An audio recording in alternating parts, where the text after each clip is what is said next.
Hey everyone, and welcome to Screams After Midnight, a horror movie podcast brought to you by us here at Male Fuzz TV. I am Peter, and joining me, returning from his 3-week vacation, is Tim. Has it only been 3 weeks? Feels like a lifetime. Does that mean you couldn't wait to come back? That's what that means. That means that you were determined to get back, and it felt like an eternity. Sure, you can say that. Because absence makes the heart grow fonder. Because we have a very healthy relationship. More on healthy relationships later on in this show. Because the movie we are going to talk about on the podcast today is, of course, the new release of Midsommar. Now, of course, you may be thinking to yourselves, it's obvious. I just said Tim was on vacation. That answers the question as why there's been no Child's Play review. Unfortunately, there's like very little showings of it, so we're going to have to wait for the home release at this point. So apologies, I know it's weird to miss that one in the theaters, but we'll get to it. Luckily, Annabelle comes home. I should be able to see later this week, and we'll be discussing that for next week's episode, so we'll get that one done. But we're going about Midsommar, Ari Aster's new film. This is the film, of course, that he's following up Hereditary with, so that's why it's kind of notable.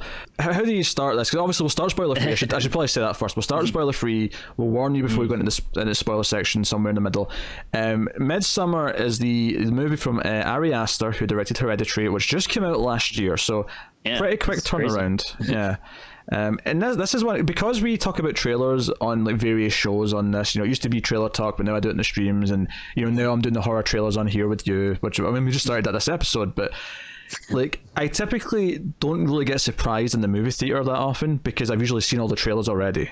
I don't, it's very rarely that I go in and see something, I'm like, oh, what's this? And then it'll like be like, oh, right? I had not seen this trailer when it appeared for me, whatever I saw like 4 months ago. And it came up, it was this bright movie, it was almost hurting my eyes, because like every shot was like super like white and bright. And it came up saying Ari Aster, the director of Hereditary, and I'm like, go on. Like, what's this movie going theater place?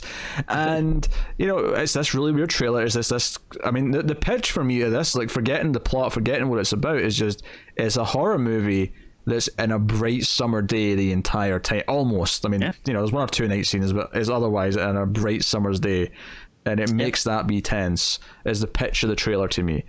And that's like like something I've been I've talked about like a lot before in the past, where I really like when people try to do something like this, because it's very easy to make things like creepy in the dark, like when stuff is dark and you can't really see as well, there's a lot of easy ways to make that stuff kind of spooky, but to have like so much like fear and tension and stuff when in this nice bright sunny like atmosphere is really impressive. I can't remember what I'm about to say came from exactly, but I really liked this. I think it was actually just a quote from a comic, and it was like Batman talking to Superman, right? But I think this goes into what we're talking about here with like a daytime horror movie that's, if it's done well, is the idea that Batman's scary because he's the thing in the shadows, right? He's the thing at nighttime that might come out and get you because you're doing something bad. And I don't remember what issue this came from, but it was a conversation between him and Superman, where Batman explained to Superman that Superman also had an element of fear, even if he doesn't realize it. And the way he explained it is like, they're scared of me in the dark, that I might be there and, like, be there to get them when they're doing bad things. But they're scared of you in the daylight because you illuminate everything. Like, no matter what they do, you can always see and hear them. The idea that in broad daylight, they're exposed, and the things are being learned about them, everyone can see them and see exactly what they're doing. And with Superman's case, it's just him, because he's got the X-ray vision and the super hearing and whatnot. But the idea being that the daylight in a horror movie, it could be scary because it's exposing things you don't want exposed. It's a different type of tension. So that was kind of so anyway, the premise of Midsommar. I don't know if I'm supposed to pronounce it differently because it's got the AR at the end, because it's Swedish. Midsommar. I've just been saying Midsommar because it's just easier, but I'm sure maybe the technical is Samar, but Summer's easier. Midsommar. I can't do an accent. I could try a Swedish accent, but it's not going to happen. So the premise of Midsommar is that we have our main character played by Florence Pugh, who's one of those actresses who's just popped up a lot in the last year or two. You know, I saw her in the miniseries that BBC did with Chandler Park. I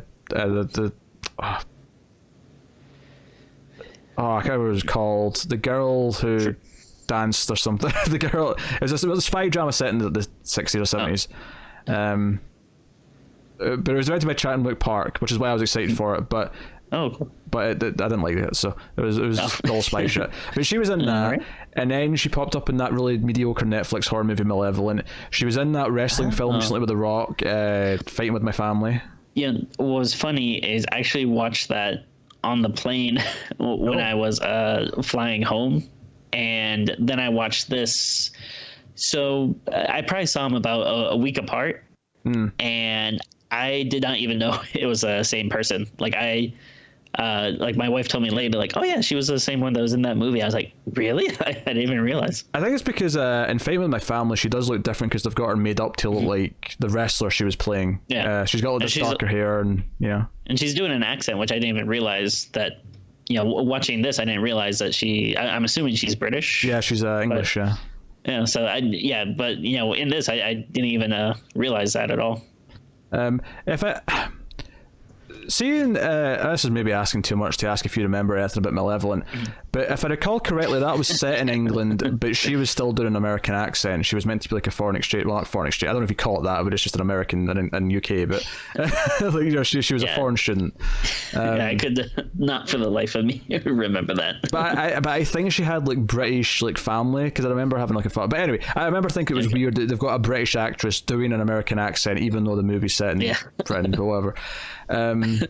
So she's doing an accent here. So it's her. She plays Danny, and she's with a boyfriend named Christian, who's played by Jack Reynor. And they also Chidi from Good Place. The Good Place is in here as well. It's what's funny is I think of him as being this intellectual guy who's already a teacher, but in this he's a college student still, like going for his PhD. Yeah, take that, Drew Barrymore. He can do both at the same time. So basically, there's a tragedy at the start. I won't get into that until we get to spoilers too much, I don't think. But there's a tragedy in her family. So even though he was going to break up with her, he was kind of like wanting out of the relationship. Because she goes through this tragedy in her family, he's kind of locked into this relationship because she's in this really emotional place. And because of that, she ends up tagging along to this trip they planned to Sweden. And it's because Chidi, whose name is actually Josh. Yeah, Josh sounds right. Yeah, Mark was the dick. This is the other guy. Josh is going to do his thesis for his final year on this culture, right? So, and they've got like a Swedish friend who goes to college who's going to take them all to his like little commune that does this celebration that happens apparently once every 90 years, although there was some contradicting information I thought in the movie as to how often this was. They said that once or twice, but I was like, but it also at one point he also says this was last year's May Queen, and I'm like, so it happens every year then. I didn't catch that. Interesting. Yeah. Okay. Maybe only parts of it are every 90 years. I'm not sure. Yeah. But so she ends up tagging along to this thing in Sweden, and so we end up with this little commune. There's a couple of buildings, these old timey huts and barns and whatnot, and they're all out there in their white gowns and whatnot, and they basically are there to experience the 9-day festival where they go through all these various rituals. But of course things get a little bit creepy, and are they in danger while they're there? Meanwhile, Danny and Christian the entire time are having clearly the relationship should have ended a long time ago, but they're in this place where they're both kind of sticking it out. And a lot of the character human drama comes from that, and we'll dive into that as well. So I don't like to say any more because I feel like any more would be spoiler territory, so we'll just keep it there, and I shall ask the question. Tim, did you enjoy Midsommar? I did. I liked it a lot. Obviously I was big fan of Hereditary, and Ari Aster clearly can direct, and I think I probably liked Hereditary a little better, but I still think this was like a really good movie. again, he's doing something, really different with it. Like, I like that, it is so bright. But similar, like, obviously, the plot and everything is very different, but similar to like Hereditary, a lot of, what the movie does best is just how it like builds like tension and stuff. Like, it's again, it's a very different type of tension than Hereditary was, but there's still like some just really like awkward, tense moments in there that just like kind of go up your spine, and it's like, ooh, like I wish that person hadn't said that, or like, oh, that's gonna like cause trouble or whatever. But I heard some people kind of complain about the length of the movie. It is long. I didn't really. It's just shy of 2.5 hours, including credits. Which I didn't really mind it though, because I guess maybe since he's such like a good director, like even if there are scenes that it is definitely like a little bit of a slow burn. There are scenes that are very long and might drag to some people, but I think he does it so well. I don't really mind. Like when you're looking at stuff that's so good looking, or the acting's so great, I'm all for the ride, baby. Joe, what's so funny is that when I because I asked that same question on the ACE, the Atomic Cinema Experiment podcast that I do with Tara, which is a sci-fi. It's like this show, but we do sci-fi movies, right? And I do the same thing where I say the plot and I ask, did you like the movie? And my criticism of Tara when I asked that question is that she gives like 3 words of an answer and then just asks me if I liked it as well. You're the opposite problem, where you go on for like 5 minutes without shutting up. I feel like there's a happy middle ground between you that I would really like you both to hit, and I'm not sure how to inspire it in both of you, but I shall continue to try. I also shouldn't bring this criticism up on the air. You got to save this for our yearly performance reviews. The performance reviews, of course. Yeah. Oh, I've already written yours, Tim.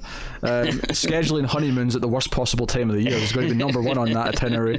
Hey, I still managed to see all the movies. In my defense, Tim told me before you went, I'll keep you posted when I see certain movies, right? So that you'll know to see them, so we can do them when you get back. So I was like, okay, I won't go see it until Tim tells me. And Tim told me, like, I don't know how long it had been since he'd seen Child's Play when he messaged me saying, hey, by the way, I saw Child's Play. By that time, my theatre was already down to 1 showing a night, and it was exactly the same time that I always record with Connor, so I couldn't go and see it at that point. So I'm blaming Tim for leaving it too long to tell me. What? It's your fault. Well, just reschedule with Connor, or just go to that dang midnight movie. Do you know what the saddest part is? Hold accountable. What's that? Is the day you told me that, and I checked the times and went, oh, that's shit, it's only this one late showing, I can't go because that's when I record with Connor. That night, Connor fell asleep and we didn't get anything done. And if I had known that he was going to fall asleep, I could have went and seen the movie with guilt free. But sod's law. So to finally get to my opinion, arguably the more important of the two. How dare you? I kid. I also liked Midsommar. I like it a lot. Oof. I think I might like it a little more overall than Hereditary. Interesting. Okay. I think Hereditary might have the strongest section of the two films. I think that middle section in Hereditary is like, Jesus Christ, that is a masterclass. This movie's well directed through. I think the reason why I like this one a little bit more is that it feels almost more original to me because of what it's doing. Because Hereditary, as much as it does some really great things, it's well directed throughout the whole thing. Ultimately, some of it does just kind of feel like, okay, we're doing these elements of like supernatural plots of Sure. We've seen elements. I'm not saying everything in this is original. There's definitely callbacks to things like The Shining and The Wicker Man and other things. There's definitely. I'm not saying it's completely original, but the idea that this movie is completely set during the daytime for the most part, and what it's really about. But I think the reason why I like it a little bit more is that when I came out of Hereditary, I felt like it was great. The middle section was amazing, and then the last third was well directed, but got a little bit more generic in what it was doing with the plot. And I wasn't necessarily 100% like sure what at least not right away, what the point of the movie was by the end, until we talked about it and sort of thought through it, which isn't necessarily a bad thing. But this movie though, like, I got exactly what the ending was. I understood it completely when I left the theater. Like, I felt like the story it was telling about the characters, I just got. I thought it did a really good job of, even through the horror and through the artsy direction and everything else, I thought it was always very clear what the movie was really about. And I think that's what makes it a little bit better than Hereditary to me. Nice, clear story. Yeah. So, but yeah, cinematography is fantastic. You know, stick to some spoiler-free points here. The movie looks gorgeous.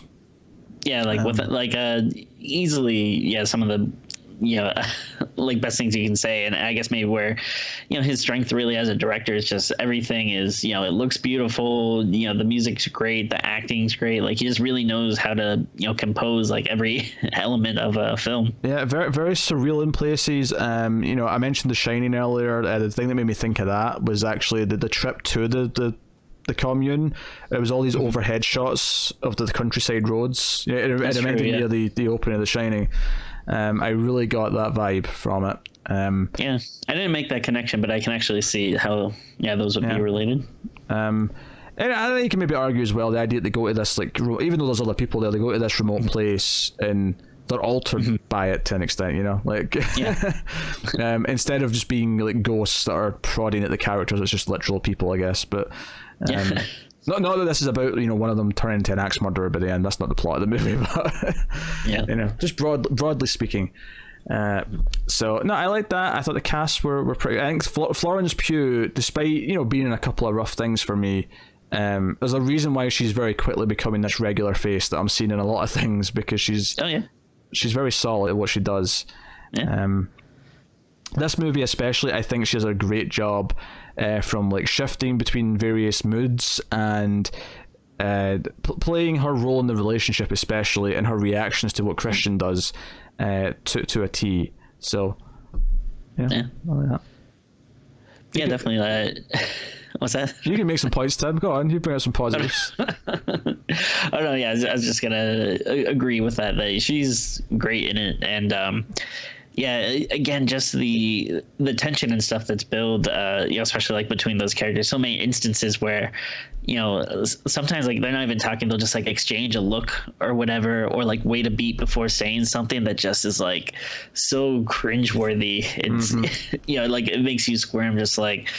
And it's one of those things where it's like, as watching it as an audience, like, oh, like, why are you doing this? That's like the wrong thing to say or the wrong way to act. But at the same time, it feels so real. Like, even if you haven't been in, a situation like this, like it, you can definitely kind of relate to, how the characters are reacting and, how they're doing stuff that they shouldn't be doing. But, it never feels like over the top or cliche or something. Like there's a very real like quality to it, which is again just really amps like the horror and tension of it. And then not to downplay Jack Reynor, who plays Christian, because he does a very good job. He's a brother to Kyle, I believe.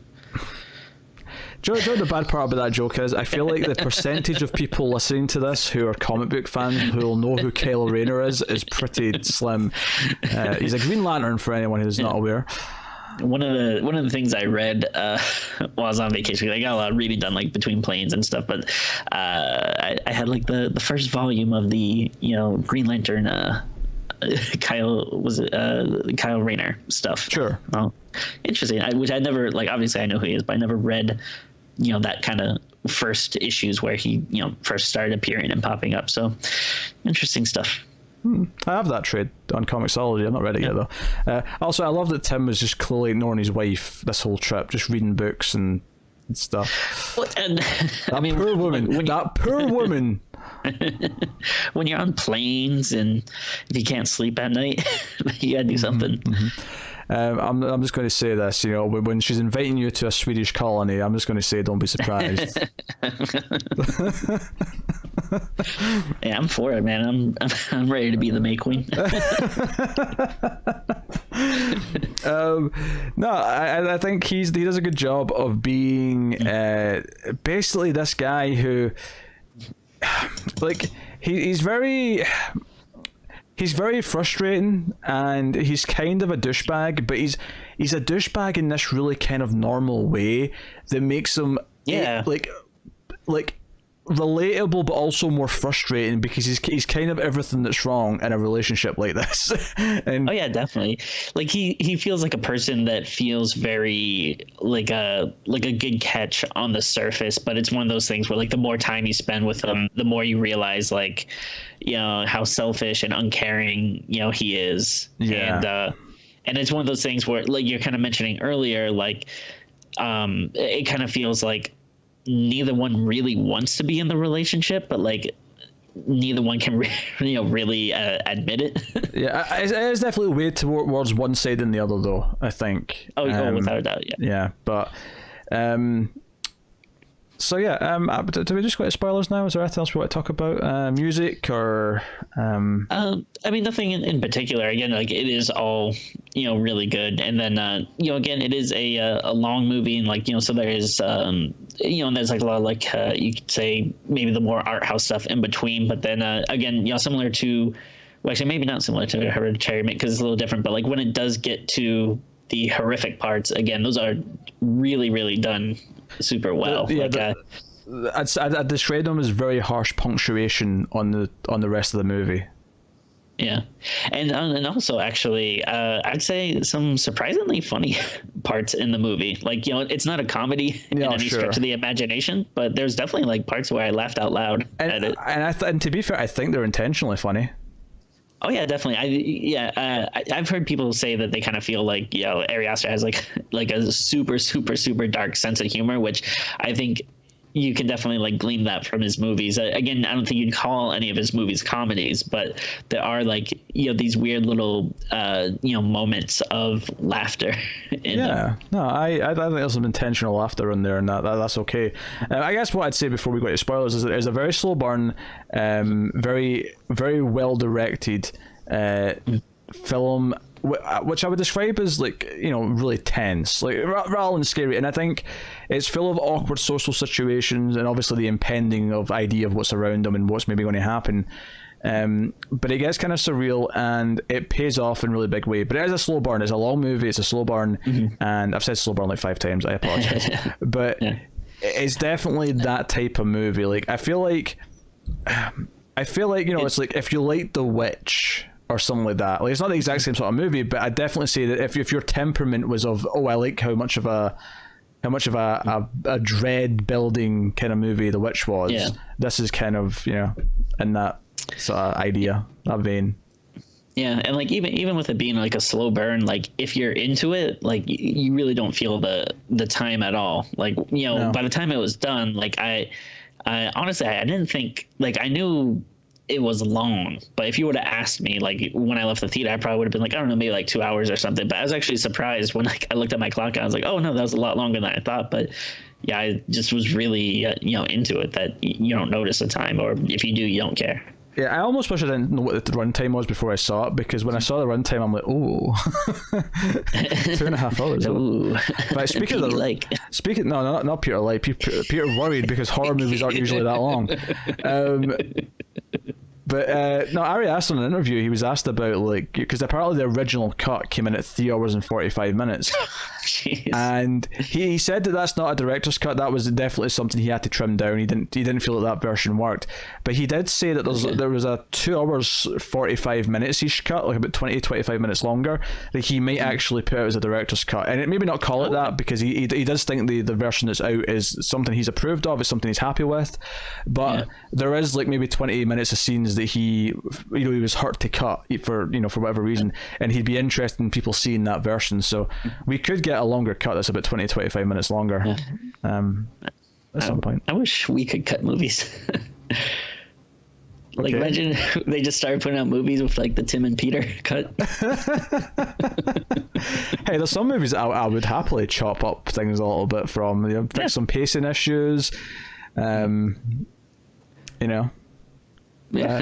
I don't know. I remember years ago. People should start asking just random movie studios to release the Tim and Peter cut.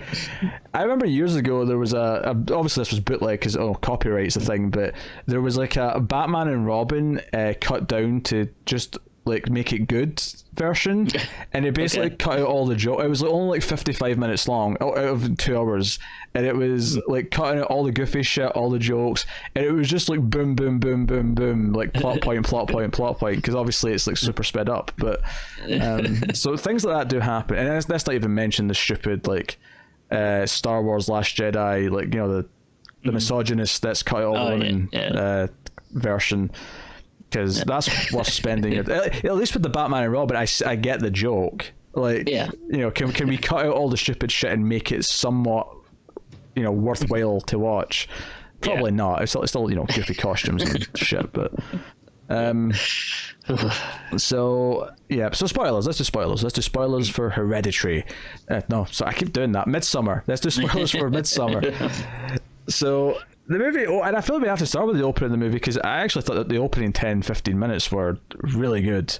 You know, we open with Danny being worried because she's had a really ominous email from her sister that sounds very suicidal. It sounds like, you know, I'm going into the black and I'm taking mum and dad with me. It sounds sinister, and we find out that she's got bipolar disorder, and she's on the phone. She phones Christian, her boyfriend, and she's like, "Oh, you know, what you doing?" kind of thing, and he's like, "Oh, you know, let's go out with pizza, you know, with the guys for some pizza. And what are you doing?" And then she brings up the email, and he's like, "Oh, we talked about this. She's probably, you know, she's bipolar. She always puts you through this. Don't think anything of it." Which, you know, given where the relationship goes, it immediately, you know, of course that's his attitude, because that's his attitude with her is, "Oh, just ignore it and be fine. Just don't, don't worry about it." And, you know, he kind of talks her down a little bit. And then we have a scene with, you know, the guys at the pizza place, and they're just whining at him because, you know, he wants to dump her clearly, and he's not got around to it. And he's like, "Oh, she's going through a lot. I can't do that." And, you know, Mark's like a complete dick when she phones him, and he, you know, he's like, "No, I need to answer this," and he goes out, and then she's just wailing over the phone at him. And that's when we cut to the house where her sister lives with her parents, and their sister's committed suicide by turning, you know, to get, you know, basically by exhaust fumes, and trapped them in the house, and they're all dead. And it's this super, you know, this was probably the most Hereditary-like scene in the movie, was this like going through the house and seeing like the firemen like go through the building and like just see all the dead people kicking about.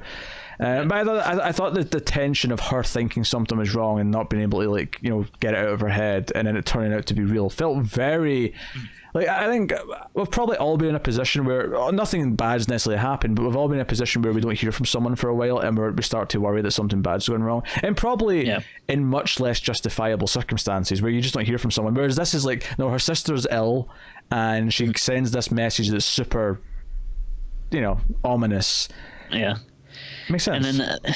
And then, what's great are like these touches that again, you know, the actors do a great job of delivering, and like, you know, I think Ari, you know, does such a good job of, you know, directing them with, where, you know, I think in other movies it would be so easy to kind of have the over the top bad boyfriend where, like, you know, the girlfriend's like, "Hey, can you help me out?" And they're like, "Can't do it, babe. Sorry, blah," you know. But instead, you know, everything feels very like, you know, there's like a lot of pauses, and you can kind of tell it's like, you know, that he obviously doesn't want to, you know, be dealing with her, but he, you know, he kind of waits a little bit and is like, "I mean, do you want me to stop by?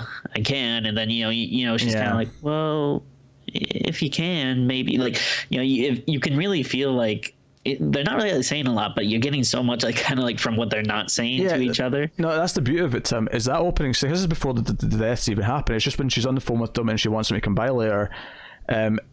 You get so much of both of these characters out of this conversation, and all it is, "Do you want to come over later? Or are you going to come over later?" And he's like, "Oh, did we make any kind of plans for later?" And she's like, "Well, not concrete plans, but we did talk about it." He's like, "Well, I mean, sure, I can come over."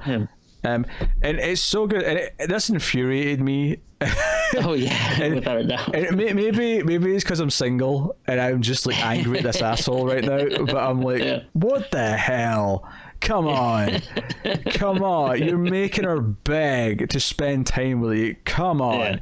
This infuriated the shit out of me. So immediately I'm on her side. Immediately I hate this asshole, right? And he's not like the worst. He clearly doesn't want to be the bad guy, but in turn, in turn though, because he's trying to pretend he's the nice guy, is actually being worse. He's being more emotionally abusive than he realizes.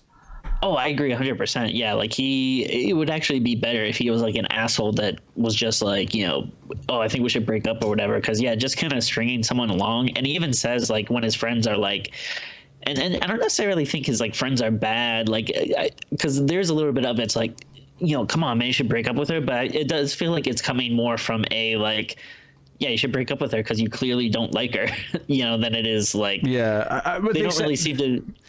I'd say Mark's a bit of a dick about it because he is kind of harsh about it, but like, to be fair, his point says you don't even like her, you should break up with her, and as much as he's being a dick, that point is completely valid. You clearly aren't in this relationship, you don't want to be in it, and I think at this point in the movie it's already clear that the healthiest thing he can do for her is to give her a clean break, as much as it may break her heart right now, because she clearly does lean on him.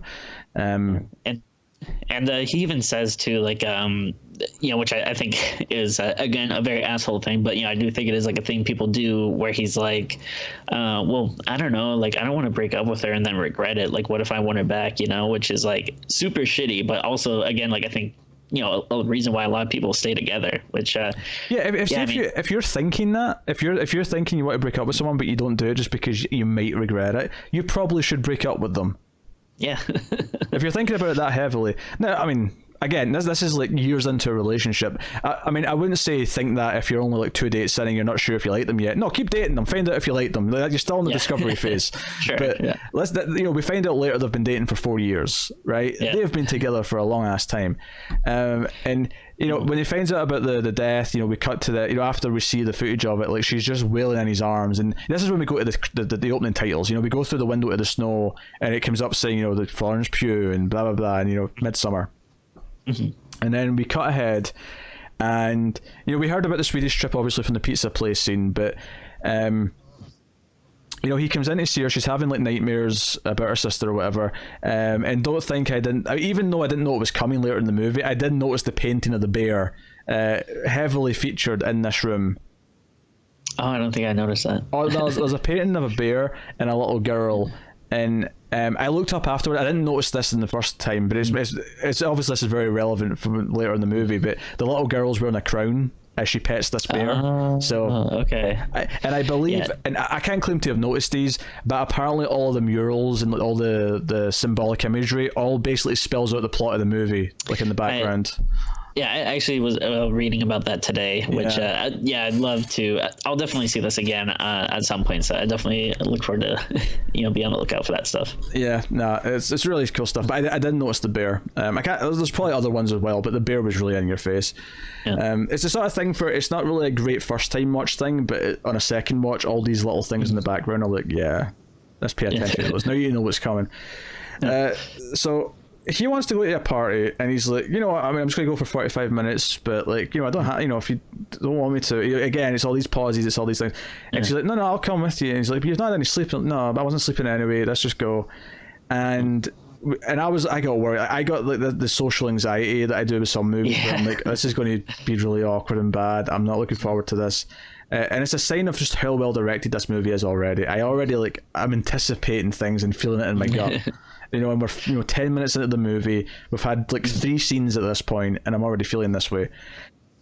And they're at the party, and she's just kind of zoned out, and she's standing around in a group, and they're talking. Someone brings up the Swedish trip, and she hears about it, and she turns to Christian, is like, trip Sweden? It's like, yeah, remember I mentioned it. It's like, yeah, but you're going? Like, yeah, no, I mentioned that, you know, we were talking about it, like, you know, a while ago. And she's like, when is this happening? And again, you're like, oh, Christian, what the hell, man? Because he's like, oh, we're going like, you know, mid-July, late July kind of thing. And one of them goes, yeah, 2 weeks time. And she's like, two weeks. And one of the most anger-inducing scenes of this movie, because it cuts away quite quickly from this after this moment. We just sort of like, we're on her reaction to this. We cut to them getting home at her place. And she says, okay, we need to talk about this. That was kind of weird. And he's like, what was weird? The party is like, Sweden, about the fact that you're going on this, and she even mentions a month and a half long trip, in 2 weeks' time, that was brought up at a party, and I'm your partner, and I didn't know about it. And she says multiple times, I'm not mad at the idea of you going to Sweden with the guys, like, that's fine, like, I accept that, like, whatever, but how do I not know about this? In this scene, like, I think more than anything, it, like, paints the relationship between these two characters for the rest of the movie, is that he does say sorry, like, very quickly, and she points out that he says sorry, like, really quickly. It doesn't sound like sorry, it sounds like deal with it kind of thing.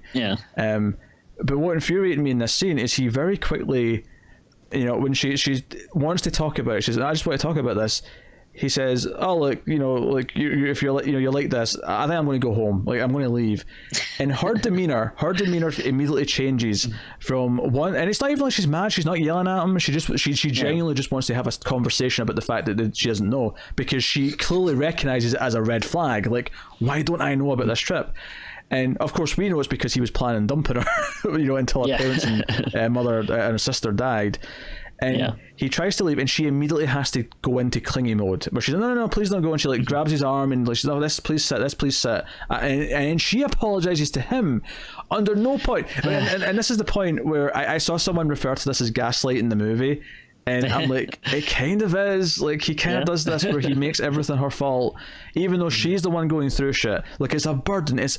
Here's the thing, right? If someone you care about is going through a rough time, like she clearly is, she's on medication, her sister was very sick, ended up in the deaths of both her sister and her parents, right? Now, I get that this, like, because there is some sympathy to hand for Christian, where, let's say he was about to do the right thing, let's say he was about to break up with her, right? Because he knew that was the right thing to do, and then this tragedy happened. Could you go through with it anytime soon? Could you break her heart right after that?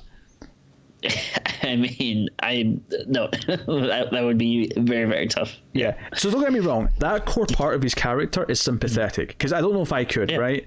I don't know if I could, like, because you would think, okay, she's going to think I'm just doing this because it's too much to take on all of her or pain or drama right now, and and to some extent, even if you aren't in love with her anymore, you at least feel like, okay, I do care about this person. I want to at least be like a rock for her for the next while she's going through this, because this is a dick move. And those wouldn't be, I mean, arguably it still might be healthier to break it off with her, but at the very least, like, I understand and sympathize why you might not. You might say, no, I'm going to stick it out for at least another 6 months to get her through this rough time, because I at least care about her to do that. The problem is the way he handles everything. The problem is the way he refuses to talk about any of his feelings. He refuses to talk about anything. He just awkwardly ums and ahs and, like, tries to give her an answer that might make her feel better, but because of the body language, because of the way he says it, it doesn't do anything. And I'm ranting. What do you think about this? Well, no, I feel the same way. Yeah, it is. It's so, again, you do just want to scream, and it's funny because it's like you're feeling some of the things you might feel in a horror movie, where you just, like, you're tense and you want to scream at the characters, but it's so different than, like, other horror movies where usually you're screaming at them because they're running the wrong way from the killer or whatever. But in this, it's just like, it's social horror, I'd call it. Almost. and again, it's funny because it's like similar to Hereditary, where he has this secret. Where he's playing with, like, the awkwardness and, like, tension between, like, families and families that have to deal with, like, mental illness and all this different, and have to deal with death and stuff. And it's funny how it's, like, similar to that, but in, like, a totally different context. Like, it's in terms of, like, a relationship and friendship and stuff. It's actually on this subject, I read an it's an excerpt from an interview with Aster, who apparently Sweden wanted him to make like a not a schlocky, but like a like a more modern, like, violent take on the Wicker Man, right? Like, they wanted them to make a Wicker Man, and I assume it was a specific studio in Sweden, not the country itself. But I was gonna say, it's weird. The whole country is like, hey. And he didn't want to do it But apparently, because he didn't see what the story was that he wanted to tell a story about, and apparently he went through a bad breakup, and that's why this movie exists, is because he wanted to make it be about a breakup, like a bad breakup, and I'm like, jeez, like, so it's funny, but I can see that. Yeah, I can see that. Definitely see how that would inform it. Yeah, it'd be the motivation, and that's what the movie's about. It's about a bad breakup, and the end of this scene, like, you know, he doesn't tell her really. He sits down on the couch with her, and you know, she apologizes repeatedly, and even said, "Oh, it's great you're going to Sweden. I think it's a great thing." You know, it's just awkward to hear about it this way or whatever. And we cut to the next scene.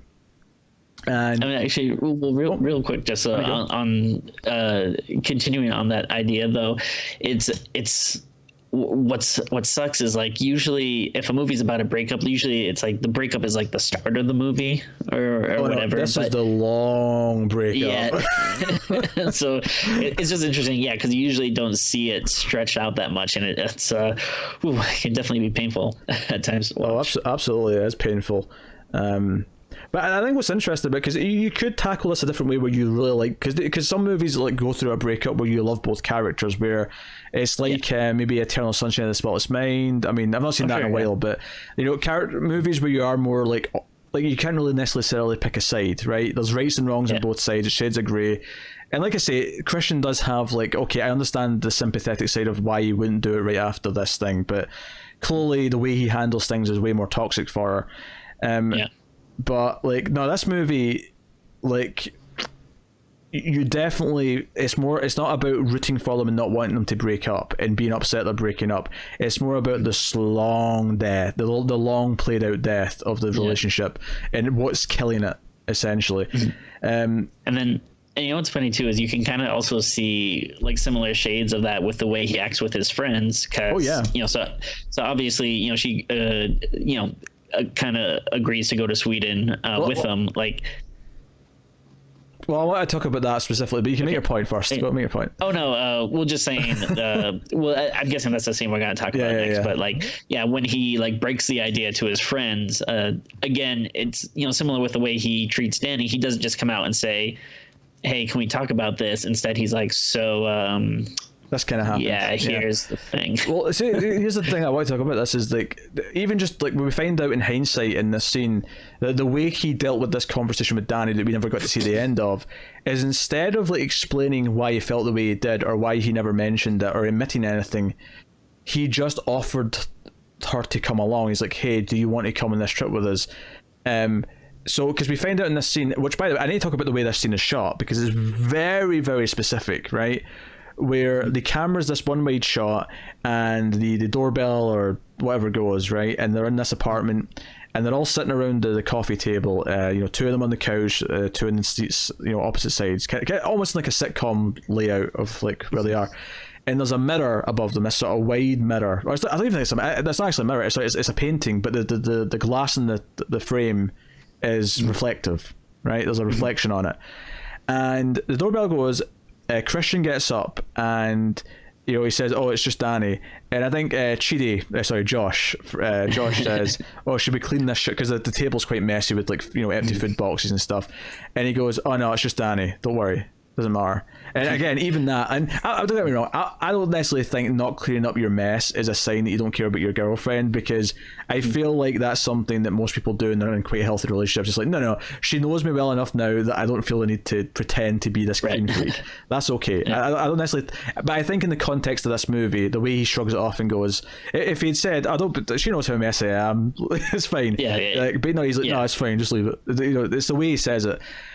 But before he goes to answer the door, he turns around and he's off camera at this point, and we just see a part of him in the reflection, and we see the three of them just looking at us. "Oh guys, I have to," and again, it's long drawn out. There's a lot of umming and ahhing and I mean, and he's like, "So to deal with the fact that she didn't know about this trip, I kind of offered to, you know, bring her along on the trip, but don't worry, she's not coming," right? And like, okay. And he's like, "I'm serious, she's not coming, but I had to offer. I mean, don't get me wrong, she thinks she's coming. She said she's coming, but don't worry, she's not coming." And it's like, what does that mean? She said she's coming, but you think she's not? Like, do you think she just can't, or she'll change her mind, or what? because I love that there's no scene in between this and then when they're on the plane, because it almost cuts immediately to them on being on the plane after this long scene, and there's no scene in between where he realizes that she is coming. It's just, no, she was always like, as soon as you offered, she was going to come. She was never going to turn around and say, no, I'm not going to. And again, it just shows like how much of an asshole he is. And like when he's talking to his friends, it's like, that's a big thing. If you're doing this big trip with just your friends, you would want to talk about something like bring another person. And then again, with him just kind of assuring them like, oh, it's not a problem. She's not coming, even though they're like, asking like, legitimate questions where it's like, wait, what does that mean? Is she not coming, or she doesn't want to go? And the funny thing is, I like the way I like the way like the friends act like around her as well, because like they're not dicks, or maybe they are sometimes, but they're not really trying to be. But you can also tell that like they're not huge fans of her, and like I don't think they're necessarily bad people, but it's just like maybe because they know like the weird kind of toxicity between Christian and her. I think there's a gradient. I think Mark is a dick because he's just decided. He's decided. I mean, well, you could argue it's for the right reasons because Christian is not in a great place with her, but he is just kind of a dick, and his facial reaction as he's hearing this is definitely the most like aggressively like, what the hell, man. But I think Josh is kind of like a very fine neutral, where he's like he's kind of perplexed in this scene, but he's always really civil with her. I feel like Josh is always nice enough to her whenever she directs him, actually talks to him or whatever. But like in this scene, like he is kind of perplexed because, again, like you said, it's kind of like we had this trip planned for a long time, and all of a sudden at the last minute you're bringing someone, like, and especially when he's the one who clearly arranged the trip because he wants to do this thesis thing, or maybe the Swedish guy, Pelle, arranged the trip. Pelle. But like, and then Pelle is the one who's actually nice to her, and we see that in this scene. He's the one, and I think it's notable that when she comes in the room, it might cut to a reverse shot where you finally see her standing there. I think it does, but I think the idea of the reflection above them is literally hanging over their heads in this reflection. It's like this dark cloud hanging over their heads, and this situation has been created purely because he can't admit how he feels to anyone. And I think the idea that he has this strain not only in her life but also in their life, even if it's not as prevalent to them yet, it's definitely becoming so like this was massively directed, and she comes in and she's like, so yeah guys, is it okay that I'm coming? And they're like, yeah, of course, like, and I can't blame them for not admitting it, because again, they're kind of in the situation by proxy. It's awkward for them. Well, again, it's one of those things though. It's like, what do you do? Like, would you really say no? Like, it's a total dick thing. Like, he's put them in this awful position where they don't really want her there, and it's not that they're awful, like, except maybe Mark. And obviously Pelle does actually kind of want her there, as we find out. But like, again, Josh is kind of the neutral one here. Where he seems like a reasonable enough person. He's just kind of like perplexed by the idea, but whatever. So no, again, this really spells things out. And then the other important part of the scene, of course, is that Christian pisses off to the bathroom or something, or he's working with Mark on something. So this is where Pelle sits down with her, and we find out he's like, oh, I'm actually quite glad you're coming. I'll show you some photos of the thing. And he tries to bring up her parents dying, and and say that his parents died in a fire, which in hindsight, given how the movie ends, is very interesting. His parents died in the fire. And I'm not going to go through every scene in this detail. It's just, I think the opening few scenes are just so full of like great little moments, as is the trip to the place, because there's so much in the body language that really like sings to me. And there's just little moments. I think the next big moment I really like is after they've been on the plane, they're in the car, they stop because Pelle's brother's here. It's like a sort of like mid stop where some of the people like show up just to like have mushrooms together and to have a trip. And she doesn't want to. She's like, no, I don't really want to like be intoxicated in any way. Maybe I'll build up to stuff later in the trip. And he's kind of a dick about it. He's like, are you sure you shouldn't want to? Like, he said, no, it's fine, you go ahead. And then he makes it more awkward by saying, oh well, I won't either.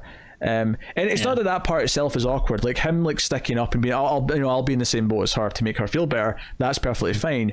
The problem is that then Mark's like, oh dude, don't be a dick. Like that means we'll come down at the different times. It'll be weird. And then there's just this awkward silence where she has to sort of be the nice person and say, oh, you know what, it's okay, like I'll join in, it's fine, you can do it, because she feels bad that she's taking him out of the fun. And again, he puts her in this place. He puts her in this place where she has to be the bad guy. And it's extremely mentally exhausting. Like, watching this movie, I was just feeling it, like, all the way. Oh dear, Christian's such a dick. Yeah. And then just real quick, going back just a little bit, the Sure. transition from I think she's having like a freak out or whatever, and she's going to like run into the bathroom, and then it turns into the bathroom on the plane, is just really, really beautiful shot. And then again, just from that to them arriving in Sweden, and again, I think that's when you kind of start to see like you were mentioning earlier, those big like landscape shots, which and again, just all really, really masterfully done. Yeah. And they get, they meet like these other people, these two English people, this English couple who Pelle's brothers brought along. And of course, I'm already thinking at this point, okay, they're bringing victims for whatever they're doing. Like, they're bringing outsiders that they can eat or whatever. But there may actually be a little bit of cannibalism mixed in there. But one of the scenes again that was very telling to me is, it's as soon, I think it's after they arrive at camp and they're still getting to know each other, and the body language here is so good, because this couple from England, the boyfriend's got his arm around the girl, their hands are kind of clasped over her shoulder, and they're kind of just introducing themselves, and they say, oh, like how, I think it's really awkward how the brother of Pelle's like, oh, I was actually dating so-and-so at the time, and she's like, well, we went on one date, I didn't even really know it was a date, but yeah, we met first, and there's like, oh, now we're engaged, and like, oh, congratulations, and like, as they're walking, like, they've got their hands over each other's shoulders, hands are clasped, it's like, they're really affectionate, and then in front of them, Danny and Christian are walking just sort of like, there's like 5 foot between them, like they're walking as a pair, but they're walking with the biggest distance possible, and not that you always have to be holding hands or anything, but they're just so far apart. And then they say, oh, how long have you two been together? And first of all, they give different answers. He says 3.5 years and she says 4, so which tells you that he's been checked out of the relationship for a while. But also like just the fact that they answer at the same time, and the fact that they've just brought up an engagement, they're engaged, this couple, and they have been together for 4 years, and like the subject of engagement almost looks like a really ugly subject, where she kind of awkwardly says, oh, that's great, and it's just really awkward, like like they should probably be at the point where they're talking about that. And they're not, it's not even come up, like, it's something that he would never come out. And then of course he's forgotten her birthday. It's another big plot point early on, because she mentioned before they leave that she arrives, they'll arrive in the place on her birthday, and Pelle remembers this and gives her a drawing of herself that he's done, because he draws things, and she mentions that Christian's forgotten, but it's not his fault because she's not reminded of them. And I'm like, wait a minute, it's not his fault that he forgot your birthday because you didn't remind him. Hold on. Jesus. Like, I'm terrible at remembering birthdays, I am, but I can handle one person. I can handle the important person, right? Yeah, if it's someone that's like you're going out with and stuff, it's pretty easy to remember. And then also, like, with this day and age, with like electronic reminders and like Facebook notifications and stuff, it's really, I think it's a lot harder to forget birthdays than it used to be. At the very least, you'll know early in that morning, because at least one form of social media will say, hey, ding ding, it's this person's birthday. And exactly, not everyone uses social media, admittedly, but these douchebags feel like they use social media. Oh, sure. So it is what it is, and he tries to kind of like throw it off as, oh, I thought it was still yesterday because it's still daytime, or and whatever, and he's like, oh, I'm sorry, you should be mad at me. And again, he's playing the nice guy, but like everything about the body language, everything about what he says just comes off as someone who's only in this relationship because he's just not willing to be honest and tell the truth. So he has to, and again, it makes it like what she's going through with him is much worse. And it's kind of this thing where she really kind of knows deep down that he's not really interested. He's kind of checked out, and it is what it is. So I obviously there's other things we'll mention about their relationship, I think, throughout, but I think at this point we kind of shift to just talking about the plot of the movie and the plot of the camp and what's going on here, and what they kind of discover slowly and surely throughout, because I feel like the movie does a great job building up at this point in their relationship, and I think that stuff is the stuff that I'm more likely to talk about like beat by beat like we have done, because that stuff is so well thought out, and like so many little moments that tell you so much about the characters. And you know, everyone's so friendly when you get there. You know, they're nice. You know, even speaking English for them during certain moments, and you know, they do a little bit of a ritual early on. There's some dancing going on or whatever. But the big thing is day 2, because day 2 has this ceremony where after they've all had dinner, there's like these 2 people at the head of the table, which are considered the head honchos, the people who were celebrating today. And there's obviously the hint before where they're talking about like they consider lives to come in 4 seasons, and he gives these age ratings for each season, and the last one ends at 72, and she's like, well, what happens at 72? And you almost take it as a joke where he's like, you know, and kind of does the next slash thing. But we have this ceremony where they go out to this cliff, and these 2 old people cut their hands, they put their blood on this rune that's up there, and we get a very, very violent like jumping off this cliff, and like you see the head just like smash against this rock. It is brutal. Yeah, is like so vicious, so gory, and it's just like illuminating like parts of the body that like you don't think of, like, you know, just like the like lower, you know, teeth on the skull just like completely exposed, and like just the rest of the head just this, you know, violent, bloody, like, you know, mush. And then you think that's bad, and then the second the other guy goes, or the you know, the first one was like the woman, and then the second one, the guy, when he jumps, he doesn't quite make it, so they have to put him out of his misery. Yeah, but with a really comical big mallet. Like, again, this was one of those things where it was almost darkly funny the way they had to come in, and they took turns like hitting the guy in the head till it was like a bloody mush. Super violent. So if violence is a problem, this would be the one scene that really sticks out as being you know, violent. And you know, obviously they're freaking out. The British couple especially are really freaking out at this, and they're saying, you know, because once the women jump, the guy's like on the cliff, and they're like, no, please don't jump, like, don't have to do this. And they're all kind of freaked out, and it's like, no, this is their culture. You know, they believe in you know, giving themselves up at 72 before they get like sick and old and kind of thing. And they try and like pass this off as normal, and it's their culture. And again, like, Christian just kind of shrugs and goes, oh, I mean, you know, I'm freaked out, but like, you know. Yeah, and like they're all, you know, as like anthropology majors, you can see that, you know, like this kind of stuff is like fascinating. Like, as, you know, brutal and messed up as they probably think it is, like there's still this hint of fascination with them, where they're like, oh, okay. And especially, you know, which I don't like, you know, when they're doing something that's like a big deal, like their thesis, like, you know, you can kind of feel like maybe they might even be a little glad at how messed up it is, because it's going to make it a lot more interesting, you know, for their papers.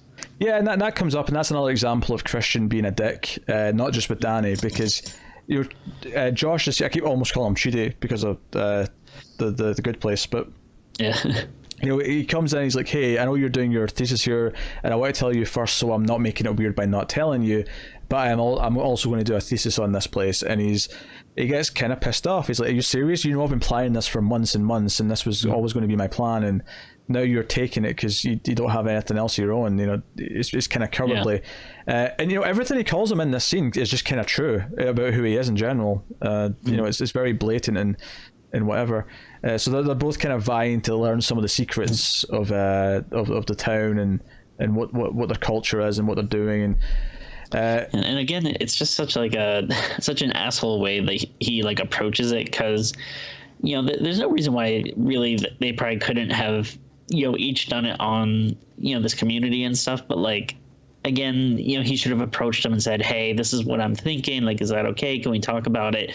But instead, yeah, he just goes up there and he's like, And like you said, he's trying to be the nice guy, so he's saying like, hey, I'm just gonna let you know because I don't want it to be weird, but really he's still being an asshole. But he's like, yeah, I'm doing it. And then when he does call him out for it, instead of again trying to talk it out and be more adult about it, he gets more defensive, and the more defensive you get, you just kind of become more like a petulant asshole.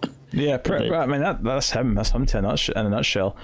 Because we learn a few things about their culture here, which we have to talk about the book and the character who is in the book, who I didn't know earlier. Oh god, I'm looking for his name in the credits. It's like a short name that begins with an S. Ruben. Oh, yeah, not an S. Okay. Yeah, not an S. So sorry. We find out that they've got this book they read from, and it's just we see like glimpses of it, and it's just like a child's like scribbles essentially, and they treat this like prophecy, like this is a scripture, and it's an ever-going process. They've got tons of volumes of it, and this is the latest one. And we find out that this kid, this disabled kid, Ruben, who's got a deformed face, he's the one who writes in it, and he explains to I think it's Josh that yes, we see someone like him is not being clouded like the rest of us. He's got a direct line to the beyond, or whatever the phrasing was, and he's and quite rightly he's like, yeah, well, what do you do if once Ruben's passed away? Like, do you just wait for someone else who's like him? And he's like, oh no, like we intentionally have people born out of incest to facilitate this role, and this comes because I remember earlier in the film where I think it's Christians like asking someone about like this, and they say, oh, there's no incest, no, like we it's a small community, but we respect the rules and taboo of incest. We bring in outsiders kind of thing, and because I think that's the same scene where the British guy has gone missing, and they claim that he left in a truck without his girlfriend for her to join him later, but obviously Danny thinks this is kind of weird, and she comes up to tell Christian this, and he goes, oh, that's really weird, babe. She contacted him to say goodbye. I mean, that's really odd. And then immediately goes, well, that reminds me, on the subject of it being a small town and incest, and he just immediately starts ignoring her again. So just little things like that drive you up the wall, like you really and especially at this point when you can kind of like this isn't really a movie with like any big surprises, I would say, because like you kind of know pretty early on that it's like, all right, this seems like it's going to be like a pagan cult movie, and obviously what you expect in those movies is people getting sacrificed, and like they don't really shy away from that, but you can kind of see like the people are so interested in it, they're like ignoring these kind of signs where like Danny feels like the only one, well, I guess Danny and like the British couple are kind of like the only ones who seem to be acting sensibly and kind of know like what's going to happen, or at least know that like something is not right there. So, and then the British woman disappears as well, and say, oh yeah, and it's different people who tell them, oh yeah, I took her to meet her boyfriend yesterday. And again, it's more suspicious stuff. And of course, it's not actually that far into the movie when both Mark and Josh also, get got. We actually get to see what happens to them, though.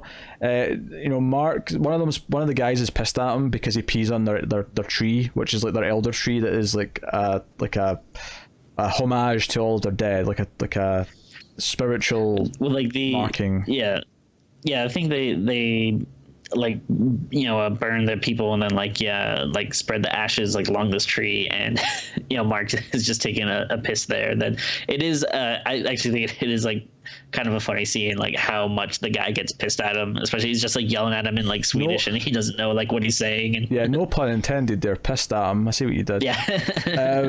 He like this girl who's been kind of eyeing him up like kind of leads him away from the dinner table, and he's like, oh, I guess I'll be back, guys, I'll go with her. And we don't see him for the rest of the day, and he it's actually that night, because he wasn't allowed to take photos, that Josh sneaks into the secret, or the sacred building with a book, and he starts taking photos of the book for his thesis later.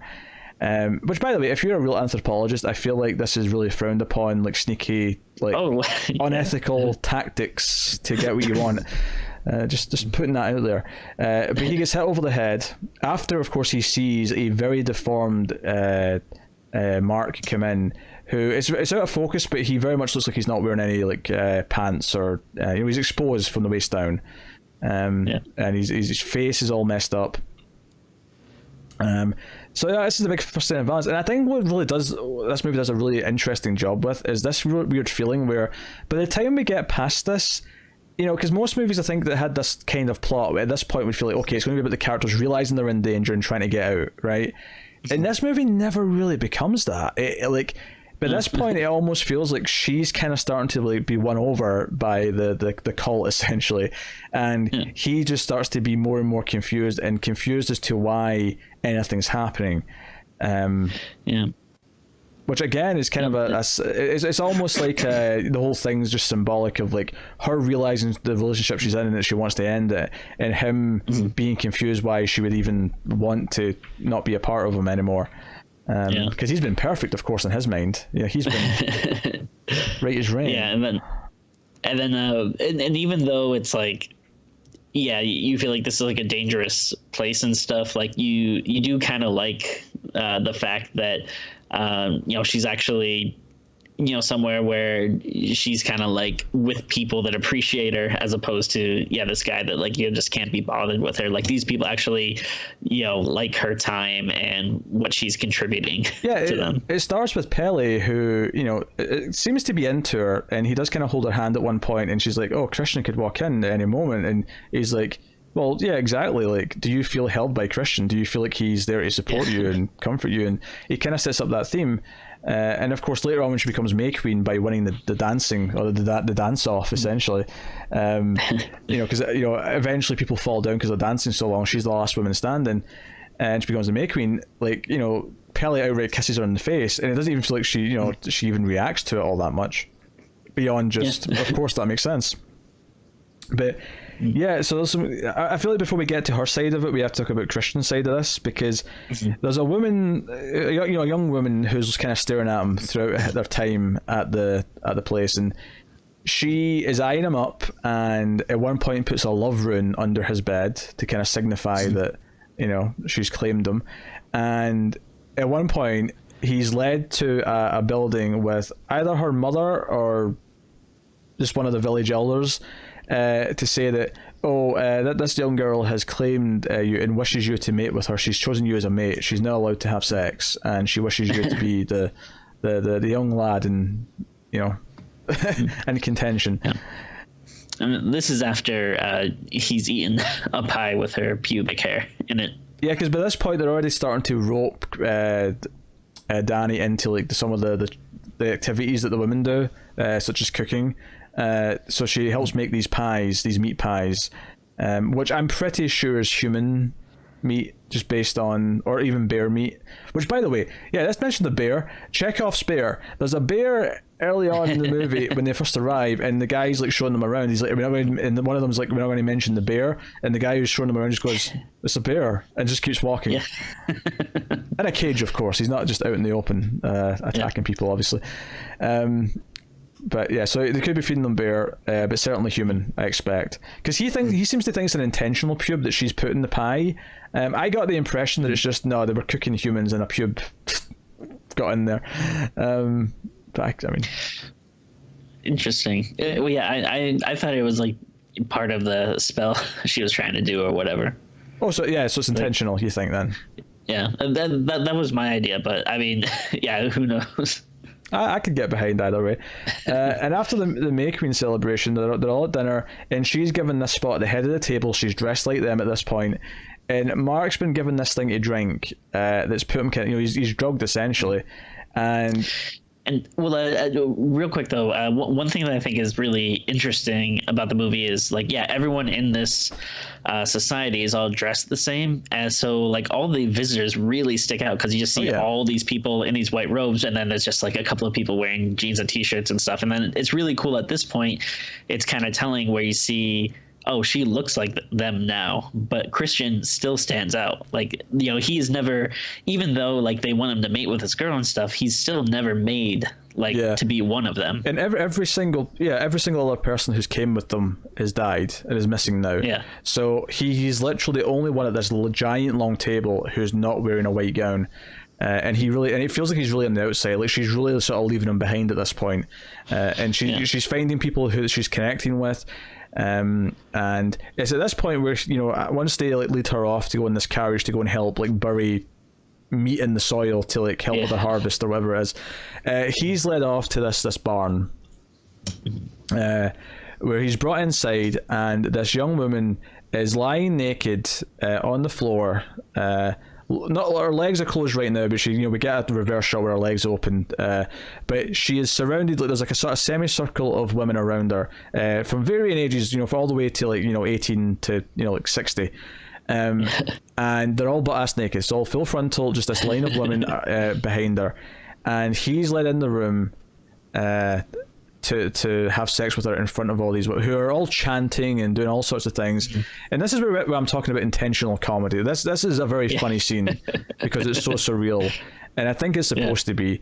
And, I don't know about you, Tim, but nothing puts me in the mood more than the mother of my partner staring me in the eyes whilst having sex, whilst also an old woman who's at least 60 years old pushing my ass from behind. That's like a big laugh in our theater, like because he's like, at this point, like they're all kind of like drugged to the gills. Well, like at least like Danny and Christian, like you never really know exactly what they're taking, but they're clearly on like these weird like hypnotic kind of psychedelic drugs, so which kind of adds to the terror because everything's going on is so like weird and strange. But then when you also mix in like they're taking these drugs, they don't really know what's happening. It's like you can see this kind of like paranoid terror in their eyes. And then with Christian, it's funny because like the whole movie's been kind of getting these like little glances and stuff from this woman that likes him. And it's kind of weird because you are led to believe that Christian is an asshole, which he obviously is, but I was never really sure if he was gonna like cheat, because like it seems like he's definitely like kind of into the idea of someone else liking him, but I don't know if he would fully like go with it if he hadn't been drugged and everything. Well, I think part of it is that he is used here. Like it's almost like much like well, I mean, we don't really get evidence that he's using her per se. I mean, maybe you can read into that and say that he was in some levels, but he is basically just used and discarded by this community. He's drugged. Mm-hmm. I mean, given that he's drugged, I mean, you could almost just call this rape. You can almost say that he's kind of raped in this scene. Yeah, I mean, obviously, it's a kind of a murky one, but like he is drugged for sure and kind of pressured into it. So I mean, there's definitely elements of that there, and and also like she immediately, as soon as he finishes, she just kind of goes, "I can feel the baby inside me." Yeah. But yeah, like when he's doing it, like it's so funny because it's just like it's like a sex scene, but it's just so like not sexy. Like even when he's doing it, it looks like he's like really confused. And then when it gets to the point where the old naked lady behind you is pushing you, trying to help you like thrust and stuff. It's again, it's like it's very crazy and like you said, very surreal, but it is like weirdly funny watching. It is really, honestly, even the moment, because before he goes down, like because by this point they have put him in a robe. Like, after they've drugged him, they've put him in a white robe. And they actually like take it off of him when he comes in the building after the door's shut, and he's standing there full frontal. And call me crazy, but full frontal male nudity is just pretty funny. All right, I'm just going to say, like, very rarely do I not at least think it's amusing, unless it's a really dark. I mean, it is kind of, but it's a darkly funny scene, right? And after the sex scene, when he kind of like almost sobers up a little bit, he runs out of the building and he's butt ass naked. He's running around, his dick's flapping around everywhere. as he's running around, and it takes him a good like minute to realize that he's naked still, and he's like, oh yeah, I should probably cover my junk. And this is when he runs into one of the chicken hut, and there's the English guy is actually strung up and like opened up from behind, and he's got like flowers in his eyes, and he kind of realizes, and they come in and get him really easily here.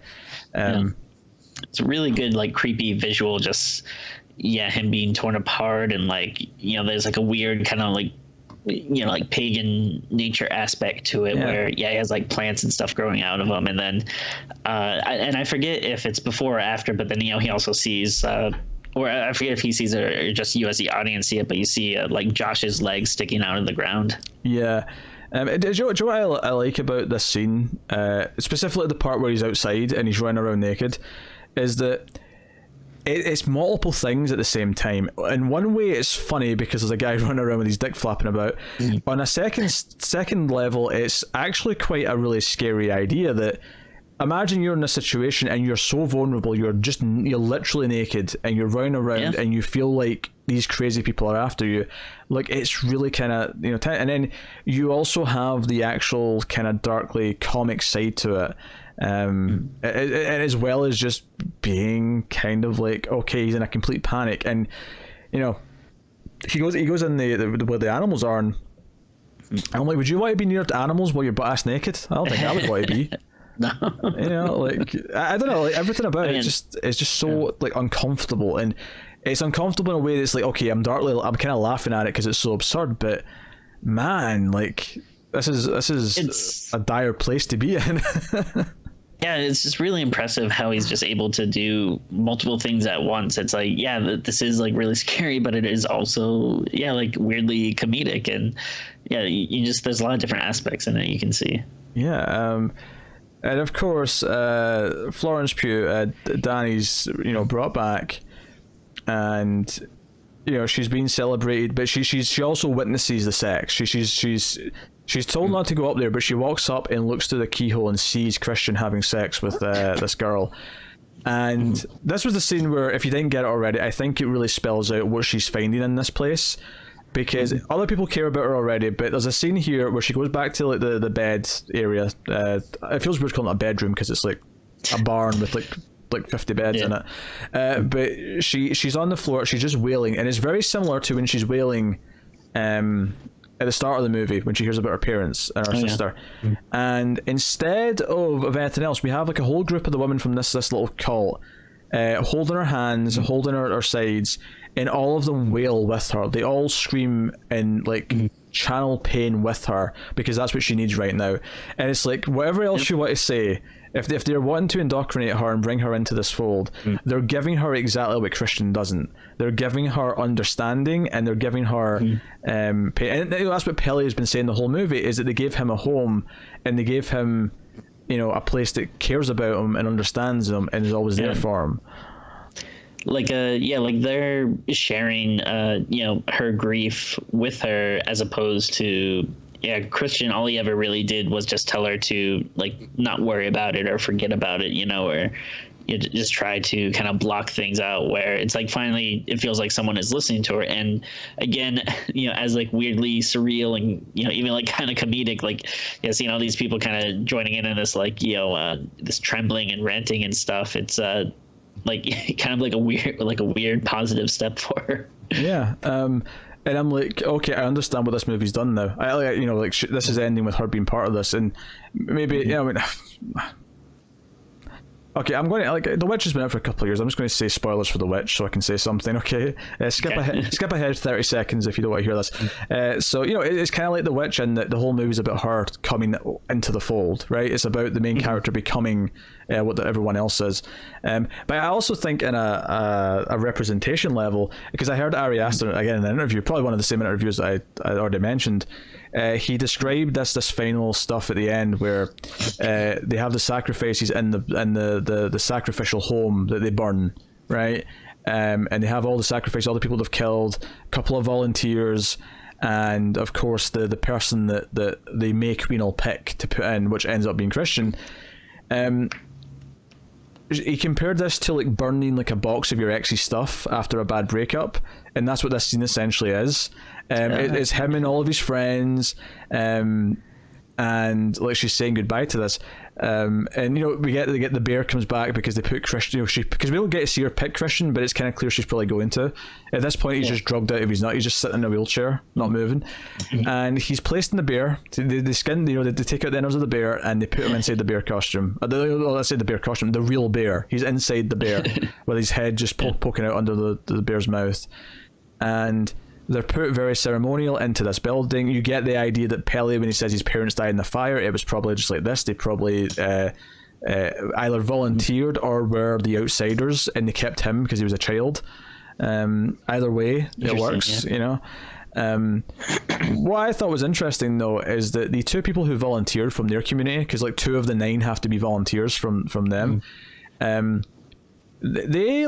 giving stuff so that it's not painful, like a drug. But honestly, once the fire started, they started screaming in terror, and it was like clear that this didn't work. Like, it was like how much of this is a facade. And maybe you could argue that the whole movie, if the cult represents the new boyfriend, or the idea of someone that actually will be there for her, like, is it the idea that like after a bad breakup you'll go to what seems like the right thing for you, even though it may actually be equally unhealthy? I don't know if it's maybe trying to say that, and you're just trying to find solstice somewhere, or if it is the right thing for you, and it's just, okay, all these horrible things are happening, but it's like, it's not, if you take it less literal and more just, okay, like the idea that you have to be like kind of harsh with yourself and like cut off everyone who's part of that life that you're trying to leave. Like, so for her, like him and all of his friends are the things that she has to cut out of her life. She has to break away from that to be healthy, and that's what burning the building, aka the breakup box, is at the end, is that she has to make a clean break and just jettison them out of her life and embrace the new parts of her life, which is what the cult represents, whether that's a new boyfriend, a new group of friends, whatever, a new hobby, whatever it is. So I think it's quickly what the movie's really about, which is nice. I think that's a different thing from Hereditary. I don't know, how did you like the ending? Did you like all this stuff at the end? I don't. I did, yeah. I like, and again, similar to like kind of the stuff we've been talking about, I like that there's, a lot to think about, here. Obviously, it's very metaphorical. Like you're saying, it kind of, is like that, reaching that end point of a breakup and trying to put stuff behind you. But then also it just kind of works, on a horror level too, where, you have, what this one guy's going through, which is just, terrifying, where you're being sacrificed, you're being sewn up into a bear. So it's, this extra layer of like weirdness going on, but then also just kind of not being able to move as this place is burning is like, I just love like the horror and weird imagery and that. And then, like seeing all the other stuff too, like you see like some of the other like bodies and stuff in them, like very decorated with like, like leaves and sticks and stuff coming out of them. Again, it's just really cool. And then it is kind of hard to see like where exactly she'll go from here. Like I do like that it kind of ends with her smiling, which I read something where the director and the actress kind of had different ideas about what exactly is happening. Like I think Ari Aster was saying like that she is fully ingrained into the community now, and I think the actress says like the way she felt it was more like she was just so far gone at this point that like she's almost having like a mental break or whatever, like because you just can't process what's going on. Well, what's funny for me, I took it less literal and just it was like, no, this is her finally over this relationship. Like that's how I took it. Because like I say, like to me the film is purely about breaking up, because she needs to break off with all these people. It's, the boyfriend especially, but everything connects to the boyfriend, and has found this new place that accepts her. And again, while that represents a new boyfriend, friends, or it's just something general that's actually supportive, a new family, whatever. And she's just happy to leave that behind because she's finally found the strength to do it. Obviously, if you take the movie literally, which it still works literally, obviously, yes, these people have been killed, and you can say, well, he's a dickbag, but does he deserve to be burned alive necessarily? I mean, that's another question. But again, it's in this heightened kind of reality where it all really makes sense. Actually, what's really funny in a weird way kind of reminds me of, just for one detail, is Gone Girl. because I remember when Gone Girl came out, I remember hearing people saying, like, you shouldn't go see it if your relationship is in a rocky place because it'll probably break you up. And I kind of feel like this is probably, see, if you're in a place that's kind of similar to this, where one of you is kind of distant and then you watch this movie, I feel like you might actually, you know. I could see that, yeah. Yeah. Like, if you start to kind of notice things, like, sometimes, you know, like, I think, like, in fairness to Dani and everything, especially with everything she's going through, I think a lot of times when there are warning signs, you don't always see them. Like, I know I've definitely had, like, relationships where I look at it now, it's like, oh, geez, like, that was, you know, that was awful. But, you know, at the time, you know, for, you know, a myriad of reasons, you might think that, oh, no, it'll work itself out, or oh, it's not as bad as I think. But, yeah, like, when you're seeing it in, like, someone else or on, like, the movie screen, I think it's kind of hard to be, like, you know, like, not recognize that. Yeah, no, absolutely, because we were obviously independent observers. We get to kind of see it in a way that maybe she's not noticing. No, that's really good. Actually, because I think all it would take actually is maybe like one boyfriend saying, you know, I don't think he was that bad. I think this movie was pretty harsh on him. Yeah. And they're like, well, okay, that's a conversation I don't want to be privy to. I'm staying out of that. It'll be, yeah, you gotta, like, look out, like, the same way, you know, you gotta be a little wary of people that think, like, Joker and Harley Quinn is like Quinn. It, like, you know, people that think that's like the height of romance, like, yeah, if there's anyone that thinks these are like some of cinema's greatest lovers, you might have to, like, reevaluate your standards of a relationship.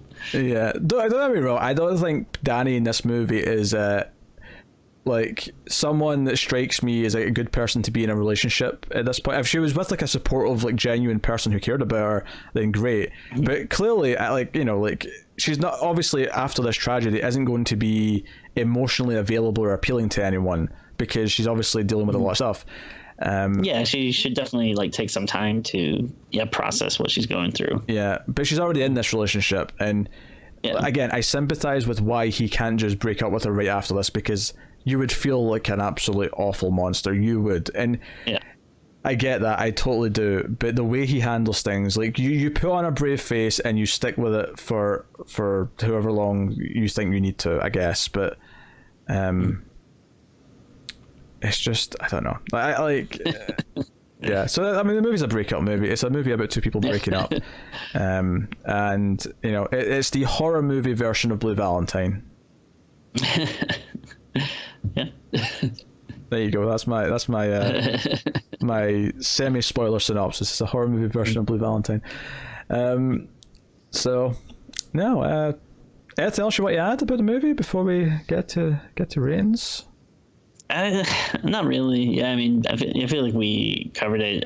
Again, it's just, you know, it's moves along. Like, I was just really invested in every scene. Like, you know, even when it's maybe a little slower or whatever, it's just, you know, so beautiful to look at. Or you're just so, like, getting sucked into, you know, these relationships and everything. It just, you know, that really, I had a blast watching it. I think what's impressive with the script, the acting and direction here, I'm just combining all three of those here because I think all three are kind of the big major proponents of this, is that how often do we come out of a horror movie and say, no, the best thing about it is the relationship between the two main characters, and definitely, because the movie's really about the breakdown of that relationship, it kind of has to work for the whole movie to work, and it does, because Ari Aster knows how to direct a movie. He knows how to direct actors. The script is there, and you know, we don't usually come out of horror movies talking about how the good character writing is what makes it work, and that's kind of what's so impressive about this. It was also what's impressive about Hereditary. The best parts of that movie were because the character writing was so good, mixed with the direction. So you know, and I love, like, other horror movies obviously that don't have that and that are better because of other reasons, because they're actually tense in, like, horror movie ways. And but this is something so different, and he's hit us with two films now that are really unique in the genre right now. It makes it hard not to be excited for the next thing. Just kind of like how The Witches director Robert Eggers is coming with The Lighthouse. The Lighthouse later this year. Yeah, I mean, hey, if we get a yearly Aster horror movie, I'd be okay with that. I don't think it could be yearly. If anything, I feel like him and Eggers should probably alternate years, because I feel like they're both filling a very similar That'd be good. void in the horror genre. Be okay with that. But no, sorry, I almost said Hereditary again. Midsommar is a really great movie, and one that I think might get better with repeat viewings. So, Tim, what are you rating it out of 10? I'm gonna give it a 9. I can't really think of too many faults with it. I look forward to watching it again, and I mean, it's really impressive, just the way he, like, this guy that didn't even know his name, like like a year and a half ago or whatever, all of a sudden is like this new great voice. And I don't know if he is like interested in like always doing horror or whatever, but I mean, I'm definitely interested in whatever he does. I don't think he even has to stick to horror. I feel like the way he handles characters interacting, he could do any genre and it would work. Definitely. So, if not every genre always needs the great characters at the center, but if you can give me a great character piece within a genre, then I'll always appreciate that, and he can totally do that. He could do a sci-fi movie, he could do just a straight drama, he could do, an action movie, whatever he wants to do, and it'll be great. So, my rating, I'm tempted to agree and go with a 9. I'm worried that it's the freshness of it that's making me go with a 9 and not. But it feels like a movie that's always part of it, that will get better with viewings, though. It doesn't feel like one that's going to go down for me. So I guess I'll be ballsy and say the 9. I'll say it's a 9 out of 10. Obviously, it's going to rank very well in our best horror movies of 2019. Which, by the way, I was thinking of changing our rules for that a little bit. No, I think you'll like this. Because up until now, we've been very strict about if it was a movie that was actually released the year before, but we didn't get to see it until the year. I always said, no, it should be the movies that were definitively released in 2019. I'm thinking of stretching it a little bit and saying more just the new movies we saw in 2019 or whatever the year is, to make it a more fleshed out list.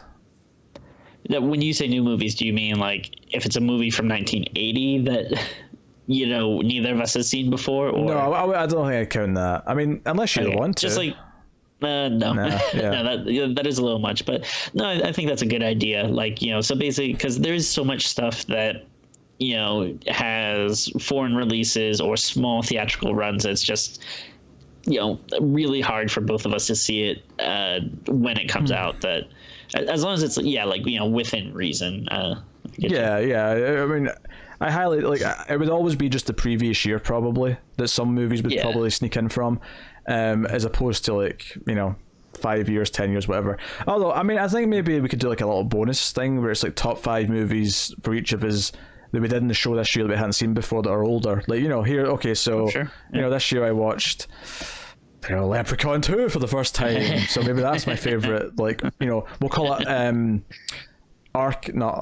Legacy movie of the year or something. I don't know. That's cool. Yeah. I don't know. Anyway, so that's a conversation for the end of the year, or maybe a few months into next year if we do it like we did this year. So, yeah, there you go. That has been Screams After Midnight, and it's been a lengthy episode. Mm-hmm. Hopefully you got something out of our discussion and you enjoyed our back and forth on it. Anyway, that has been us finally. So thank you once again for watching or listening. We always appreciate it. Keep watching the scary movies, guys, and we will see you next time.